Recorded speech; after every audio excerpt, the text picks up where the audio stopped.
A'udzubillahi minasyaitonirrajim. Bismillahirrahmanirrahim. Assalamualaikum warahmatullahi wabarakatuh. Kembali lagi bersama Mang Sukir di channel Sampul Hitam yang tentunya akan berbagi cerita. Dan untuk cerita kali ini masih melanjutkan cerita yang sebelumnya yang berjudul Akibat Sumpah Palsu dan Melangkahi Mayat Istri. Cerita ini ditulis oleh Sophia Baikwini. Dan bagi teman-teman yang ingin membacanya secara langsung, teman-teman bisa langsung kunjungi link yang saya sudah sertakan ada di deskripsi. Dan tak usah berlama-lama, mari kita ke ceritanya. Selamat mendengarkan. Sudut pandang Julian. Aku memasang pendengaran dengan baik.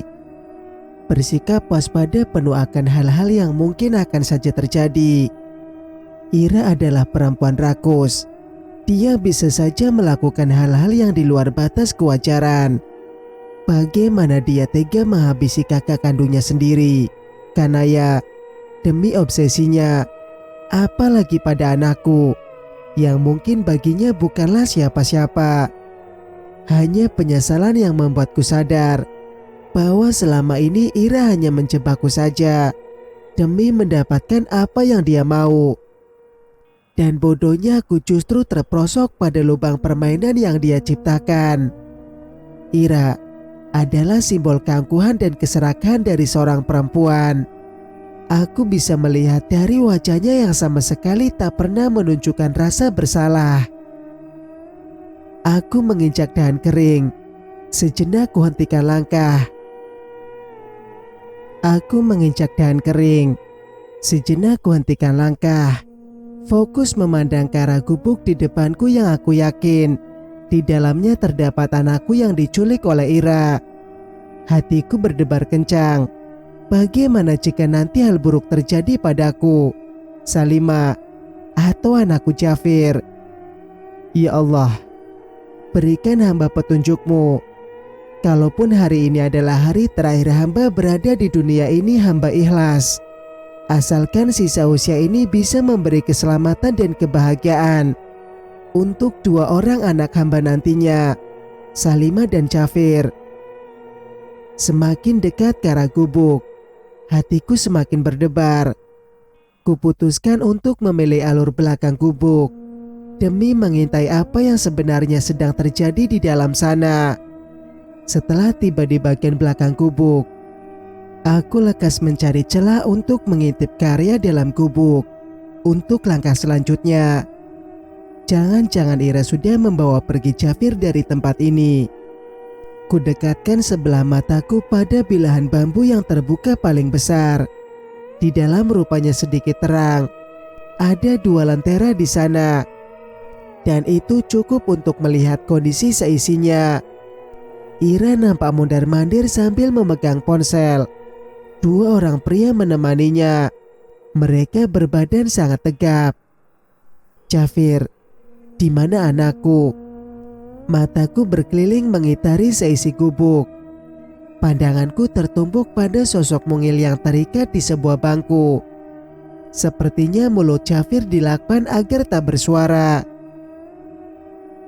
Astagfirullah. Aku beristighfar berulang kali. Darahku mendidih melihat bagaimana mereka memperlakukan anakku saat ini. Sementara itu, ada pria yang tak begitu jelas terlihat sosoknya. Tapi sepertinya dia tengah terlelap. Sudah, kalian kembali ke depan. Jaga-jaga pintu. Siapa tahu ada orang masuk wilayah ini. Lagi pula sebentar lagi kita harus bersiap untuk bertemu Salimah. Perintah Ira pada dua pria yang tadi ada di dalam gubuk. Aku mendengar dengan seksama. Baik bos. Keduanya menjawab cepat. Lalu dua lelaki tegap itu nampak meraih gelas di atas meja. Lalu mereka beranjak ke bagian depan gubuk. Alhamdulillah. Untung saja aku berada di bagian belakang gubuk.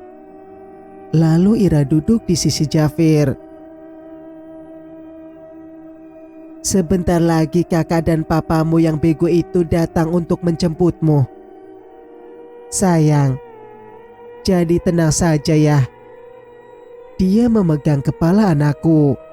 Sepertinya Jafir bergerak menghindari sentuhan Ira. Kamu itu seperti papamu. Pura-pura tak mau. Akhirnya nanti ketagihan juga. Tawa Ira berderai panjang.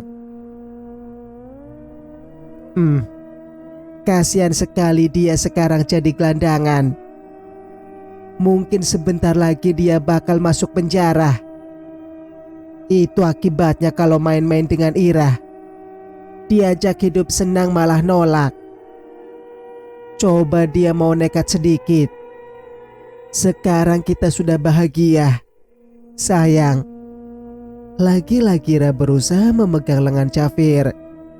Tapi anakku menghindarinya. Makin gemas jadinya kalau lihat kamu begini. Persis papamu Julian. Tapi bodoh-bodoh begitu. Papamu pintar menyenangkan perempuan. Kalau saja dia manut sama aku, tak akan begini ceritanya. Sepertinya Ira benar-benar gemas pada Jafir. Jadi kamu masih berharap pada si Julian? Tiba-tiba pria yang tadi tertidur itu terbangun. Setelah ku cermati, ternyata dia adalah orang yang tak asing bagiku juga Salima. Bahtiar, gila memang.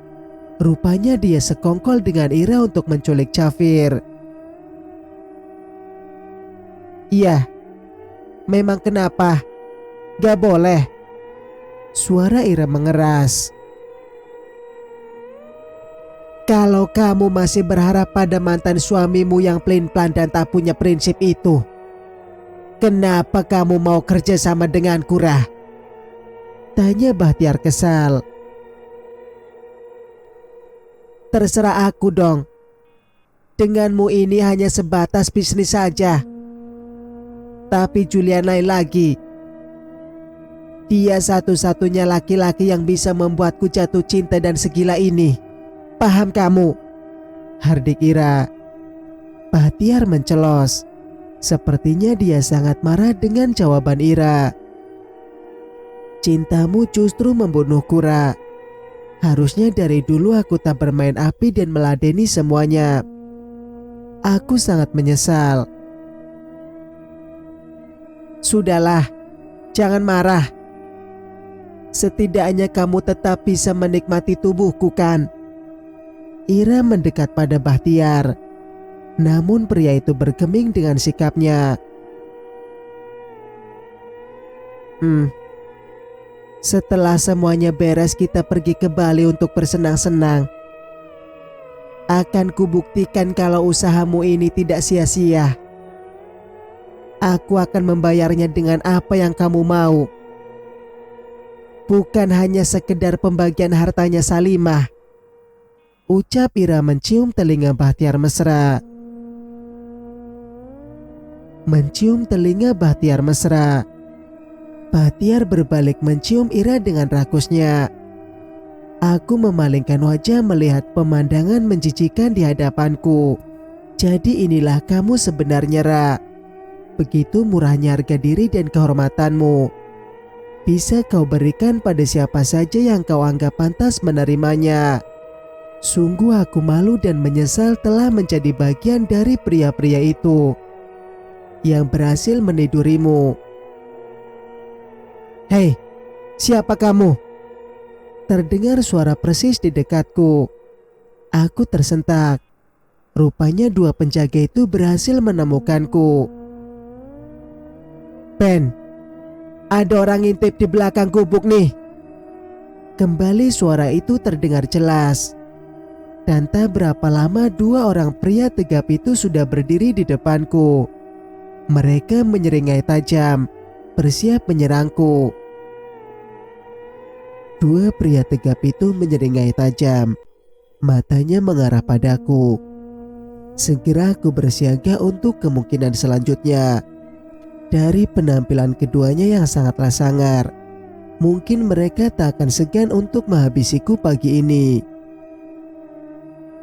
"Sedang apa kau di sini, hah?"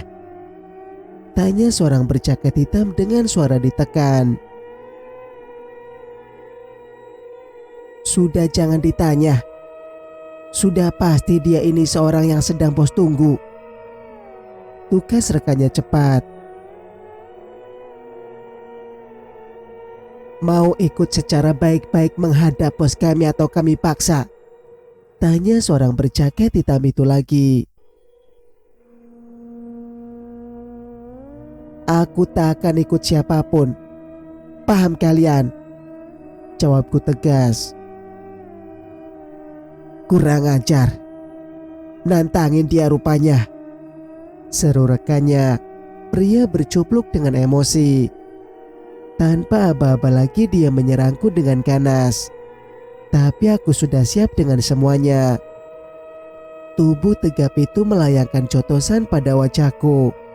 Namun sigap aku berkilat ke kanan, dan kugerakkan tangan kananku untuk membalasnya dengan menghantam lengan kanan yang melintas di samping kiri. Puk!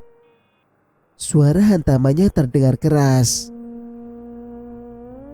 "Ah!" Pria itu menjerit. Dia tak menyangka jika aku akan membalas serangannya. Mereka belum tahu aku adalah mantan orang kepercayaan Kanaya dulu. Almarhumah istriku merekrutku dengan berbagai pertimbangan saat itu. Salah satunya karena aku punya ilmu bela diri. "Sialan, dia punya ilmu silat juga rupanya," rutuk si cubluk. Terlihat dia memasang kuda-kuda. Sepertinya mereka kini tak meremehkanku. Mereka pun merangsak menyerangku secara bersamaan. "Rasakan ini," ujar si cubluk dengan emosi. Nampaknya dia paling bernafsu untuk melumpuhkanku.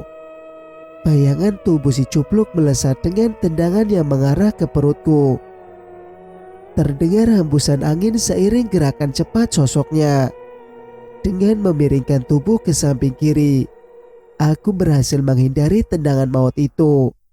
Seandainya tidak, bisa aja organ tubuh yang ada di perutku pindah posisi. Karena si cubluk sepertinya menggunakan tenaga dalam di serangannya itu. Dengan cepat kutangkap kakinya melintas di sisiku. Kutarik dengan sekuat tenaga. Lalu kudorong dengan kerasnya hingga tubuh si cubluk tersungkur menghantam pintu belakang gubuk. Pruh! Suaranya terdengar keras.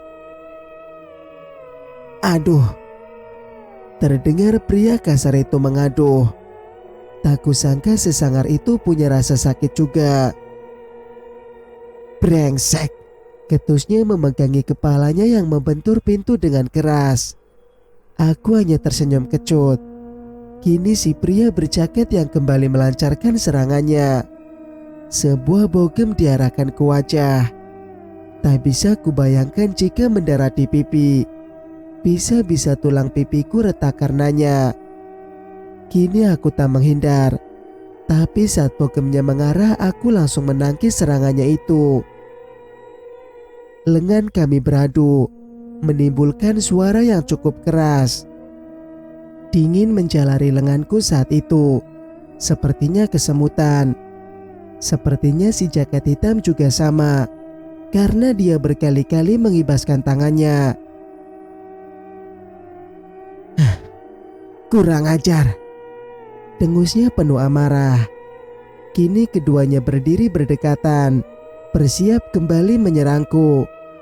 Kini si cubluk mengeluarkan pisau lipat. "Sepertinya kita harus menggunakan ini.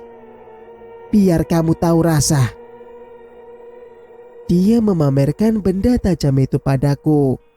Aku menyeringai, tapi tetap bersiaga. Si cubluk menyerang dengan pisaunya. Benda itu kembali mengarah ke perutku. Tapi aku sudah siap dengan hal itu. Sebelum dia tiba mendekat, secepat kilat aku menghindar, hingga si cubluk tak bisa menghentikan gerakannya. Pisau yang mengarah ke perutku justru menusuk tepat di bilah bambu dinding gubuk. "Sialan, dasar kampret!" Kerutunya kasar, berusaha mencabut pisau yang menancap kuat di sana. Tak bisa kubayangkan jika tadi aku tak menghindarinya. Pasti si perutku akan berhamburan karena tusukan tajamnya. Baru saja si jaket hitam bersiap akan menyerangku, tiba-tiba saja terdengar suara.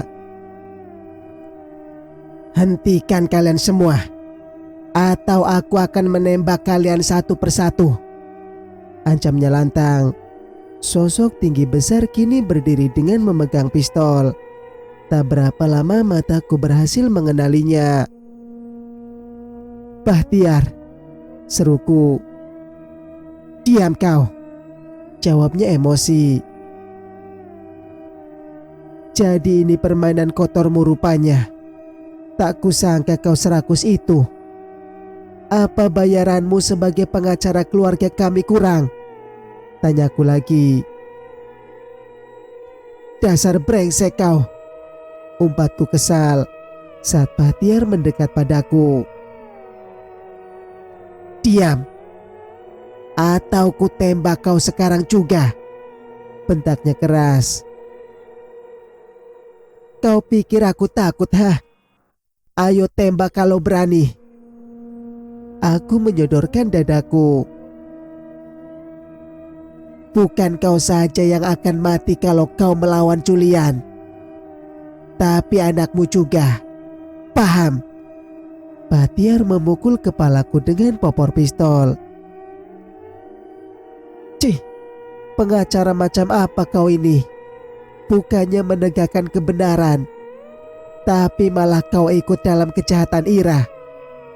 Memalukan profesi dan jabatan para penegak hukum saja. Dasar tak tahu malu," geramku lagi. Kepalaku sedikit berdenyut karena pukulannya tadi. Pria itu tak menjawab, hanya menatapku dengan garang, lalu memberikan kode pada dua pria tadi agar merengkusku dan membawanya masuk ke dalam gubuk. Dalam todongan senjata api aku tak bisa apa-apa dan manut ketika dua pria itu menarik dan mengikat tanganku dengan kasar, mendorong tubuhku masuk ke dalam gubuk. "Julian," terdengar suara perempuan memanggilku. Itu suara Ira. Aku muak saat mau tak mau wajah dan mata kami beradu.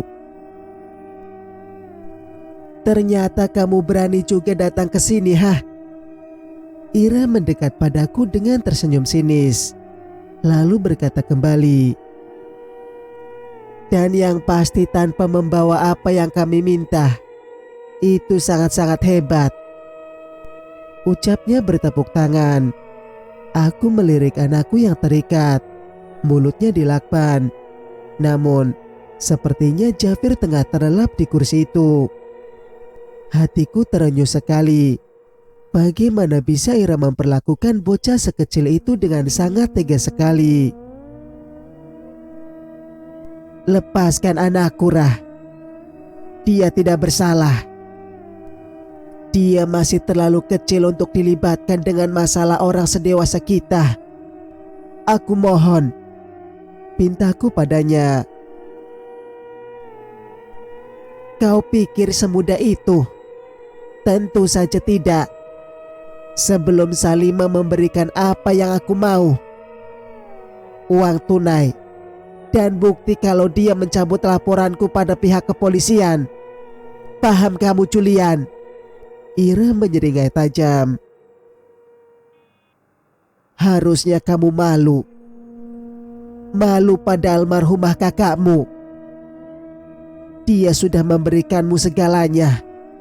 Kasih sayang, limpahan materi, dan pastinya kepercayaan. Hingga dia mau menerima kamu tinggal di rumah kami. Walaupun dulu aku sangat menentang keinginannya itu, tapi karena merasa kamu adiknya, Istriku begitu yakin kalau kamu itu seorang adik yang baik, Ira. Ujarku menatap wajahnya. Ira melengos. Dan sekarang setelah semuanya kau renggut, aku suaminya, bahkan nyawa istriku sendiri. Dan kini kamu mau harta dan juga membunuh anak-anaknya. Serakahnya kamu, Rah.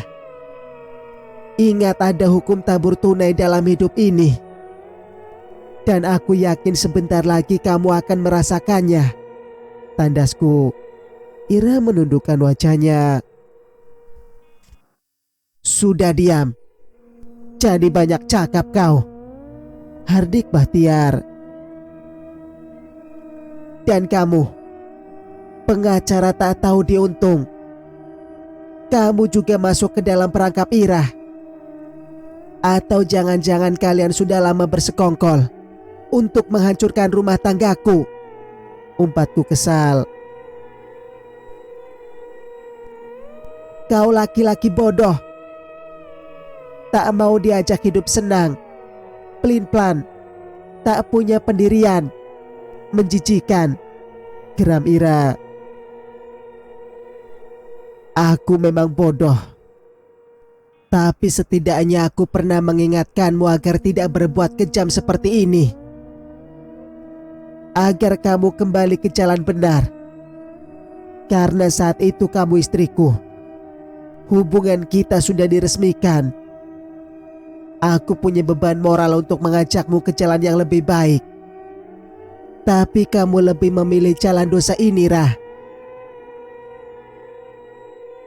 Diam kamu, Julian. Apa kamu pikir kamu bakal bisa mempengaruhi kekasihku untuk kembali padamu? Bahtiar nampak marah. Kembali padaku? Gila saja. Mana mau aku padanya sekarang.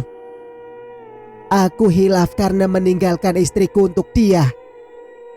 Itu penyesalan terbesarku. Asal kau tahu itu, Bahtiar. Jadi kau menyesal karena pernah mencintaiku, Mas? Ira mendekat padaku. Jadi kau menyesal karena pernah mencintaiku, Mas? Ira mendekat padaku. Rautnya berubah. Iya. Itu kesalahan fatal bagiku. Karena aku tergoda rayuanmu. Apa kamu lupa seberapa keras usahamu untuk mendapatkan hatiku, Rah? Tega sekali kamu, Mas. Ira menamparku. Mukanya merah padam. Dan itu hanya rasa sesaat. Sedangkan cinta yang ada di hati ini adalah milik Kanaya. Dia satu-satunya perempuan yang namanya akan abadi di hatiku. Kamu pahami itu, Rah? Sengaja aku mengatakan semuanya pada Ira. Agar dia tahu kalau sekarang hanya ada penyesalan yang tersisa di hatiku ini. Sudahlah. Jangan dengarkan ocehan pria kampung ini. Kita lanjutkan misi. Setelah ini segera hubungi Salimah kembali, kata Bahtiar. Dia mendekat pada Ira yang nampaknya gusar dengan perkataanku. Kasihan sekali kau, Bahtiar. Kamu pikir Ira benar-benar mencintaimu? Aku tahu Ira. Dia hanya mencintaiku. Hanya aku dalam hatinya. Aku tertawa keras. Diam kau. Atau ku tembak mulutmu itu. Ancamnya dengan penuh emosi. Yang pasti Ira hanya mencintaiku, bukan dirimu, pengacara busuk. Ikat dan tutup mulutnya pria sialan ini di tiang sana. Jangan sampai lepas hingga kita memastikan kalau Salimah benar-benar datang dengan uang jaminan yang kita minta, kata Bahtiar keras. Dia pria tadi menyeretku ke dekat tiang. Tiba-tiba saja angin berhembus dengan kencang. hingga semua benda yang ada di gubuk ini bergerak. "Gempa bumi!" teriak salah seorang dari orang yang memegangku. "Bukan atuh, ini mah angin. Gimana sih?" jawab yang satunya. Angin berhembus kembali. Bahkan kini kami terpentar jungkir balik. Anehnya, Jafir tetap tertidur dengan pulasnya di kursi yang dia tempati. Terlepas dari pegangan dua pria tadi, aku segera bangkit berdiri lalu sigap menyerang mereka. Mendapat serangan mendadak, tentu saja keduanya kalang kabut. Sebuah tendangan kuarahkan pada dada si Cubluk berwajah garang. "Puh!" Si Cubluk berteriak keras. Dia memegang perutnya, lalu terhuyung. Terdengar dia terbatuk dan muntah. Angin masih bertiup dengan kencangnya. Bahkan kini Bahtiar dan Ira, mereka fokus berpegangan pada tiang-tiang yang ada di pondok ini. "Sini kamu maju, biar sekalian kita bereskan hari ini," ujarku, mencentikan jari pada pria berjaket hitam yang mulai ketakutan. Tapi dia mengeluarkan pisaunya. "Baiklah kalau kamu menantang saya melakukan hal ini. Ayo kita duel sekarang," tandasnya. Aku memasang kuda-kuda dengan kaki dan badan ditegakkan. Tiupan angin yang masih terus menerpa membuatku sedikit kesulitan. Tapi sepertinya juga dengan pria berjaket hitam itu. Dia pun nampak sempoyongan, namun pandangannya mengarah tajam padaku. Pria itu melesat menusukkan senjatanya ke arah tubuhku. Sepertinya dia tak fokus pada satu bagian karena adanya angin ini. Tubuh pria itu mendekat. Aku berkelit ke sisi kiri, melepaskan tendangan pada tangan pria berjaket yang tengah memegang pisau. Suara pisau terjatuh. Tanpa ampun, kusodokkan perutnya dengan tinju lengan kananku. Puh! Ah! Pria itu melengking keras, lalu terjatuh ke tanah. "Hentikan culian, atau kutembak anakmu sekarang!" Terdengar suara Bahtiar menggelegar. Dia tengah berdiri di sisi Jafir, sambil menempelkan pistol itu ke dahi anakku. Angin berhenti bertiup. Suasana pun kembali seperti semula. "Jangan sentuh anakku!" teriakku keras. "Aku bisa melakukan apa saja, termasuk menembak anakmu ini." Bahtiar menatapku garang. Oke. Aku akan patuh pada kalian, tapi jangan sesekali menyakitinya. Aku mohon." Kuangkat tangan tanda menyerah. "Apa yang harus kita lakukan sekarang? Menembaknya?" tanya Bahtiar pada Ira. Ira tak menjawab. "Kupikir sebaiknya dia kita bunuh saja.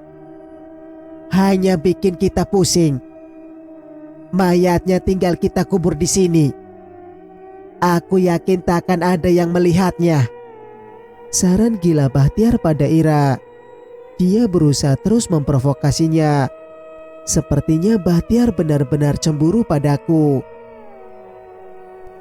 Jangan bunuh dia. Nanti tambah panjang urusan kita," cegah Ira. "Urusan atau hatimu yang tidak rela aku membunuh pria sialan ini?" gertak Bahtiar. Kamu pikir aku masih ada rasa padanya? Sudah, terserah kau saja. Aku ikut gimana baiknya." Ira melengos. Bahtiar menyeringai tajam padaku. "Sebelum anakmu membuka mata dan melihat ayahnya ada di sini, Ada baiknya kau mati sekarang, Julian. Lagi pula tak ada orang yang menginginkanmu hidup di dunia ini, bukan? Ejeknya. Aku terdiam, menatap wajah Jafir yang begitu tenang. Ada yang aneh dengannya. Anakku sama sekali tak terganggu dengan keributan yang ada.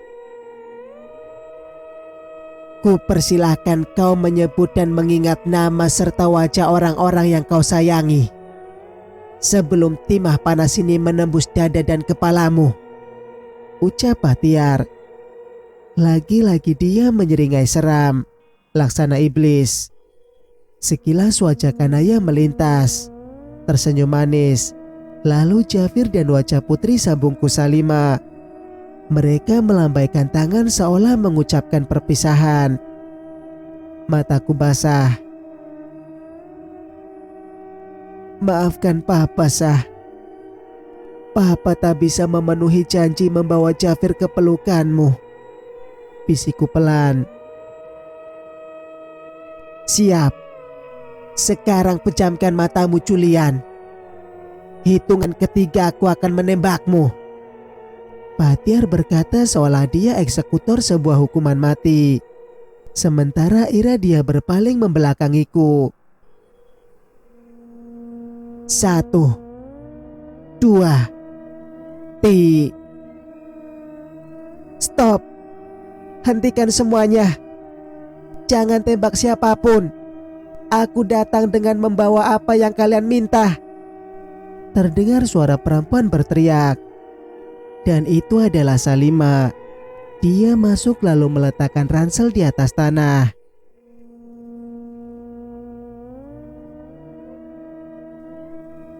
Cerita pun bersambung. Jika kalian suka dengan ceritanya, jangan lupa untuk like, komen, dan subscribe channel ini agar bisa mendengarkan cerita-cerita berikutnya. Wassalamualaikum warahmatullahi wabarakatuh.